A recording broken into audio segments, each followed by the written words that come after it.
नमस्कार. तुमचं सर्वांचं स्वागत आहे आपले IIA-BMS गाईडवरती. या व्हिडिओमध्ये आपण फिजिओलॉजीचा मोस्ट इम्पॉर्टंट एलक्यू म्हणजे होमिओस्टॅसिस तो शिकणार आहोत. What is homeostasis? डेफिनेशन बघा. It is the condition of equilibrium in the body internal environment due to constant interaction of the body's many regulatory system. आपली बॉडीमध्ये भरपूर साऱ्या रेग्युलेटरी सिस्टीम आहेत, बरोबर ना. त्या रेग्युलेटरी सिस्टीमपासूनच आपली बॉडी बनली आहे आणि त्या रेग्युलेटरी सिस्टीम म्हणजे ज्या पण सिस्टीम असतील त्या सिस्टीममध्ये जे एक कनेक्शन असतं, इंटरॅक्शन असतं, त्याच्यामुळे आपल्या बॉडीमध्ये एक कॉन्स्टंट इंटरनल एन्व्हायरमेंट असते. ठीक आहे, त्याला आपण काय बोलतो? होमिओस्टॅसिस. द लेवल ऑफ एक्झाम्पलमध्ये बघा, the level of glucose in blood normally stage in between 70 to 110 milligram per 100 ml of blood. ठीक आहे, body of temperature of body 37°C, blood pressure control. ठीक आहे, ह्या गोष्टी इथे एक्झाम्पलमध्ये बघू शकतो आपण. त्याच्यानंतर बघायचे मेकॅनिझम. तीन मेन गोष्टीने मेकॅनिझम बघायचे आपल्याला. कोणकोणते तीन गोष्टी mainly control by nervous system, endocrine system, feedback mechanism. ठीक आहे, फीडबॅक मेकॅनिझम काय असतंय ते आपण पुढे बघणार आहे. ठीक आहे, त्याच्यामध्ये निगेटिव्ह फीडबॅक जो असतो ना पोरांनो, तो मोस्ट कॉमन आहे. ठीक आहे, निगेटिव्ह फीडबॅक. आता बघायचं होमिओस्टॅसिस अँड बॉडी फ्लुइड. आता मला सांगा, प्रत्येक आपली जी सेल बनली आहे त्या सेलमध्ये एक फ्लुइड असते, बरोबर ना. त्या फ्लुइडमध्ये एक्स्ट्रा सेल्युलर असते, इंट्रा सेल्युलर असते, म्हणजे विदिन सेल, आउटर म्हणजे सेलच्या बाहेर जे असते एक्स्ट्रा सेल्युलर फ्लुइड बोलतो आपण, ते बघायचं आहे. त्याच्यामध्ये जे कनेक्शन असतं त्या फ्लुइडमधल्या कनेक्शनमुळे, इंटरॅक्शनमुळेच आपली बॉडी जी आहे ना ती कॉन्स्टंट टेम्परेचरवरती किंवा होमिओस्टॅसिस म्हणजे होमिओस्टॅसिस काय असते मी सांगितलं आता वरती, इक्विलिब्रियम कंडिशन असते, बरोबर ना. जसं समजा एखाद्या गोष्टीला फोर्स लावल्याशिवाय ते चेंज होत नाही, तसंच आपल्या बॉडीचं जे इक्विलिब्रियम कंडिशन आहे त्याला काही फोर्स लागल्याशिवाय त्या गोष्टी चेंज होत नाही, म्हणजे टेम्परेचर वगैरे वाढत नाही काही चुकीचं घडल्याशिवाय, बरोबर ना. आता त्याच्यामध्ये हे जे फ्लुइड आहे आणि व्हॉल्यूम आहे वगैरे, ब्लड व्हॉल्यूम वगैरे फ्लुइड असेल, इंट्रासेल्युलर एक्स्ट्रासेल्युलर फ्लुइड, ह्या गोष्टीमुळे हे जे टेम्परेचर आहे ना हे मेंटेन राहतं. ठीक आहे, आता बघायचं आहे आपलं homeostasis and body fluid. Homeostasis is mainly maintain volume and composition of body fluid. ठीक आहे, बरोबर ना रे. Fluid within the cell is called intracellular fluid आणि fluid outside the cell is called extracellular fluid. ठीक आहे, extracellular fluid are fluids within narrow spaces between tissue are interstitial fluid. ठीक आहे, एक्स्ट्रा सेल्युलर फ्लुइड जे असतं ते narrow स्पेसमध्ये जे असतं बिटवीन टिश्यू. ठीक आहे, between tissues are called interstitial fluid. ठीक आहे, within the blood vessel is a blood plasma. Within the blood vessel is a blood plasma. Within the lymphatic वेसलमध्ये काय असतं रे? लिम्फ असतं, बरोबर ना. लक्षात ठेवायचं बघा, ब्लड वेसलमध्ये काय असते? ब्लड प्लाझ्मा असतो. लिम्फॅटिक वेसलमध्ये काय असते? लिम्फ असते. The proper functioning of body cells depend on regulation of composition of interstitial fluid surrounding them called body's internal environment. ठीक आहे, प्रॉपर फंक्शनिंग ऑफ बॉडी ते कशावर डिपेंड असते? आपल्या सेलवर डिपेंड असते, on regulation of composition of interstitial fluid. ठीक आहे, त्याच्यानंतर बघायचं आपला control of homeostasis. Control of होमिओस्टॅसिसमध्ये काय रे? The nervous system and endocrine system working together. म्हणजे या दोन सिस्टीम इम्पॉर्टंट आहे. नर्वस सिस्टीमच्या अंडर म्हणजे नर्वस सिस्टीममुळे काय होणार बघा, नर्वस सिस्टीममुळे कमांड जाणार आणि त्या कमांडमुळे काय होणार? एंडोक्राईन सिस्टीम ॲक्टिव्ह होणार. एंडोक्राईन सिस्टीम ॲक्टिव्ह झाल्यानंतर जे हार्मोन वगैरे असतात ते डायरेक्ट आपल्या तिथे पोअर केले जातील आणि पोअर नंतर त्याची ॲक्शन होईल, बरोबर ना, म्हणजे टाकल्या जातील, बरोबर. नर्वस सिस्टीम काय करणार? कंट्रोल अँड कमांड ठेवणार. या दोघी ज्या सिस्टीम्स आहेत त्या इंटरॅक्शन करणार आणि regulating system that can usually bring the internal environment back into the balance state. जी इम्बॅलन्स स्टेट घडलेली असते त्याला बॅलन्स स्टेटच्या अंडर कोण आणतं? या endocrine system and nervous system. ठीक आहे, नर्वस सिस्टीम बघा, nervous system regulate homeostasis by sending electrical signal known as nerve pulses, nerve impulses, बरोबर ना रे. नर्व इम्पल्स बोलतो त्याला आपण, to organ that can be counteract changes from the blood balance state. ठीक आहे, हे असते. त्यानंतर एंडोक्राईन सिस्टीम बघा, एंडोक्राईन सिस्टीममध्ये hormone it regulates homeostasis by secretion of messenger molecule called hormone that poured into the blood. ठीक आहे, ब्लडमध्ये टाकल्या जातील आणि जे पण आपलं म्हणजे त्यांचं काय टार्गेट ऑर्गन असेल त्या टार्गेट ऑर्गनवरती जाऊन ते ॲक्ट होतील. ठीक आहे, त्याला आपण काय बोलतो? एंडोक्राईन सिस्टीमचे हार्मोन बोलतो. आता बघायचं आहे आपल्याला फीडबॅक सिस्टीममध्ये काय काय असतं, शॉर्टमध्ये बघायचं, नंतर मग त्याला फीडबॅक सिस्टीमला आपण एलॅबोरेट करणार. ठीक आहे, आता फीडबॅक सिस्टीममध्ये बघा, एक minute.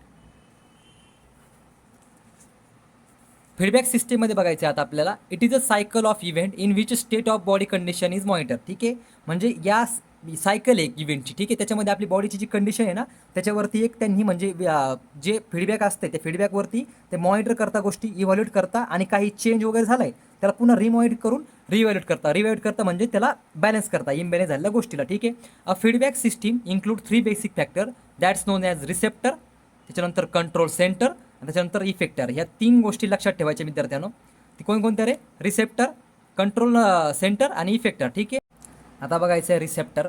Our body structure that can be monitor changes in a control condition. ठीक आहे, म्हणजे जी कंट्रोल कंडिशन असते त्या कंट्रोल कंडिशनमध्ये काही अनकंट्रोल गोष्टी घडताय का ती आपली बॉडी मॉनिटर करत असते, बरोबर ना रे? ठीक आहे, त्यासाठी काय लागेल आपल्याला? सेन्सर लागतील, रिसेप्टर लागतील. त्या सेन्सरला काय बोलतो आपण? रिसेप्टर बोलतो. ठीक आहे, आणि ते रिसेप्टर काय करतील? सिग्नल घेतील आणि ते सिग्नल वरती फॉरवर्ड करतील. वरती म्हणजे कुठं? CNS वरती. CNS वरून आपल्या PNS वरती यार इंटरॅक्शनमधून त्याच्यावरती एक काहीतरी त्याच्यावरती सोल्युशन निघणार आणि त्या सोल्युशनमध्ये कमांड अँड कंट्रोल ही ॲक्शन घडणार. ठीक आहे, the input is in the form of nerve impulses or chemical signal. बरोबर आहे, केमिकल सिग्नल असता किंवा नर इम्पल्स असते. ठीक आहे, एक्झाम्पल, सर्टन नर ending in the skin can sense temperature and detect changes in temperature. ठीक आहे, जसे आपल्या स्किनवरती आपण जर असं प्रेशर दिलं तर त्या बॅरो रिसेप्टर, आपण जर असं प्रेशर दिल्यानंतर जे बॅरो रिसेप्टर असतात, बॅरो म्हणजे प्रेशरचे रिसेप्टर असतात, ते प्रेशरचे रिसेप्टर आपले जे प्रेशर दिलं आहे ते डिटेक्ट करणार आणि नेमकी किती प्रेशर आहे, आपला हात तिथून किंवा काय जी स्किन असेल ती तिथून काढून घ्यायची का किंवा आपण तिथून रिमूव्ह व्हायचं आहे का, त्या गोष्टी तिथून ठरतील. ठीक आहे, ते बॅरो रिसेप्टर असतात. आता बघायचं कंट्रोल सेंटर, सेकंड पॉईंट. ठीक आहे, कंट्रोल सेंटर. कंट्रोल सेंटरमध्ये काय रे? The brain is a control centre. बरोबर आहे, set the range of values, म्हणजे आपली काय, म्हणजे कोणत्या कंडिशनपर्यंत की कोणत्या लेवलपर्यंत आपण त्या गोष्टी सहन करू शकतो याची व्हॅल्यू किंवा रेंज फिक्स करून दिली असते, बरोबर ना? कोणी? कंट्रोल सेंटर आहे, म्हणजे आपल्या ब्रेनने. ठीक आहे, within which control condition should be maintain. Output from the control centre typically occur as a nerve impulse, hormone or other chemical signal. सांगितल्याप्रमाणेच पोरांनो, नर्वस सिस्टीम सांगणार एंडोक्राईन सिस्टीमला की ॲक्टिव्ह हो आणि हार्मोन वगैरे रिलीज कर. ठीक आहे, त्याच्या थ्रूच आपली जी पुढची ॲक्शन होणार, कंट्रोल कंडिशन मेंटेन होणार. ठीक आहे, आता बघायचं इफेक्टर. इफेक्टरमध्ये काय रे? The body structure that receives output from a control centre and produces a response, म्हणजे इफेक्टर. ठीक आहे, इफेक्ट देतो, effect that changes the control condition, control condition change करतो. ठीक आहे, बरोबर ना रे? त्याच्यानंतर बघायचं एक्झाम्पल बघायचे. When the body temperature drop sharply, म्हणजे अचानक टेम्परेचर पडलं बॉडीचं. ठीक आहे, काय होतं रे? Then shivering is happening and generates heat and raises body temperature. बरोबर ना रे? म्हणजे आपण काय करतो? असं थंडी भरते, आपल्याला थंडी भरल्या कारण काय होतंय? आपली बॉडी जी आपली स्केलेटल मसल असती, ती स्केलेटल मसलला एकदम अशी कॉन्ट्रॅक्ट अँड रिलॅक्स होणार. रिलॅक्स झाल्या कारण काय होणार? त्याच्यामध्ये हीट होणार आणि हीटच्या कारण आपली बॉडी जे टेम्परेचर डाऊन झालं त्या टेम्परेचरवरतून सर्वाईव्ह करू शकेल. ठीक आहे, mechanism of homeostasis in the body, negative feedback mechanism आणि पॉझिटिव्ह फीडबॅक. ठीक आहे, आपण आतापर्यंत काय काय शिकलो रे याच्यामध्ये? हे बघा, याच्यामध्ये आपण या 3 गोष्टी शिकलो. मेन म्हणजे नर्वस सिस्टीम, एंडोक्राईन सिस्टीम झाली. आता आपली फीडबॅक मेकॅनिझम. ठीक आहे, फीडबॅक मेकॅनिझममध्ये 2 फीडबॅक आहे, ते लक्षात ठेवायचे. Negative feedback mechanism and positive feedback mechanism. ठीक आहे, आता बघतोय आपण negative feedback mechanism. It is a most common type of regulation use by body. Most common type कोणतं आहे? निगेटिव्ह आहे, पॉझिटिव्ह नाही. In this mechanism that is negative feedback reverses a change in a control condition, म्हणजे ज्या control कंडिशनमध्ये ज्या काही गोष्टी घडल्या आहेत त्याला आपण रिव्हर्स करतो. ठीक आहे, after receiving the message the effector sends a negative feedback signal back to the system. Positive याच्या आधी पॉझिटिव्ह सिग्नल येणार आणि पॉझिटिव्ह सिग्नल आल्यानंतरच, म्हणजे समजा हार्मोनल चेंजेसमध्ये पॉझिटिव्ह सिग्नल आला आहे समोरून. ठीक आहे, हार्मोन रिलीज झालेत, हार्मोन रिलीज झाल्यानंतर त्याला थांबवायचं आहे आपल्याला. मग काय करणार? आपण निगेटिव्ह देणार. निगेटिव्ह दिल्यानंतर काय होणार? तो मेसेज जाणार, इफेक्टरवर ॲक्ट होणार आणि इफेक्टमधून काय बाहेर येणार आपला? त्या म्हणजे सिग्नल जे आहेत ते बॅक टू द सिस्टीमला ॲक्ट होणार आणि सिस्टीम पूर्ण नॉर्मल कंडिशनला येईल.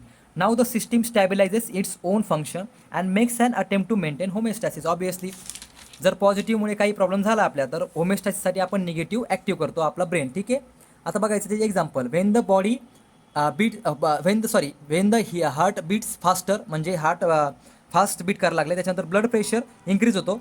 बॅरो रिसेप्टर सांगितल्याप्रमाणे प्रेशर. ठीक आहे, प्रेशरचे रिसेप्टर असतात. Detect the higher pressure then which intercept impulses and respond by nerve impulses to heart and blood vessel. ठीक आहे, heart rate decreases and blood vessel dilate which causes blood pressure to decrease. ठीक आहे, म्हणजे ह्या सगळ्या गोष्टी घडल्यानंतर blood pressure down होतं. ठीक आहे, आता बघायचं positive feedback mechanism. It is a rarer mechanism of homeostatic regulation. In positive feedback the effect cause by an action stimulate the action. ठीक आहे, म्हणजे कोणतरी ॲक्शनमुळं, काहीतरी सांगितल्या कारणाने, नीट वाचायचं वाक्य, in positive feedback the effect cause by an action, म्हणजे काहीतरी ॲक्शन घेतल्यानंतरच त्याची ॲक्शन स्टिम्युलेट होते. ठीक आहे, एक्झाम्पल काय? During child birth obviously oxytocin release होतो, त्या गोष्टी इथे दिलेल्या आहेत. हाय LAQ येण्याचे मॅक्झिमम चान्स हे युनिव्हर्सिटीमध्ये आहेत. होमिओस्टॅसिस व्यवस्थित करून जायचा आहे. हा 2 ते 3 पेजचा होमिओस्टॅसिस आहे. ठीक आहे, होमिओस्टॅसिस व्यवस्थित करायचा आहे, व्हिडिओ बघायचा आहे, जमलंच तर एकदम शॉर्ट नोट्स काढायच्या आहे आणि नोट्स तयार ठेवायच्या आहे. नोट्स फास्टमध्ये वाचून घ्यायच्या किंवा ह्या तुम्ही 2-3 गोष्टी जर पाठ ठेवल्या, होमिओस्टॅसिस काय आहे काय नाही, डिफाईन होमिओस्टॅसिस आणि एक्सप्लेन इट्स मेकॅनिझम असाही क्वेश्चन तुम्हाला येऊ शकतो. त्या कारणास्तव ह्या 3 गोष्टी लक्षात ठेवायच्या. नर्वस सिस्टमने काय होतं, एंडोक्राईन सिस्टमने काय होतं आणि फीडबॅक मेकॅनिझमने काय होतं, या 3 गोष्टी लक्षात ठेवायच्या आणि डेफिनेशन ऑफ होमिओस्टॅसिस या गोष्टी लक्षात ठेवायच्या. ठीक आहे, थँक्यू.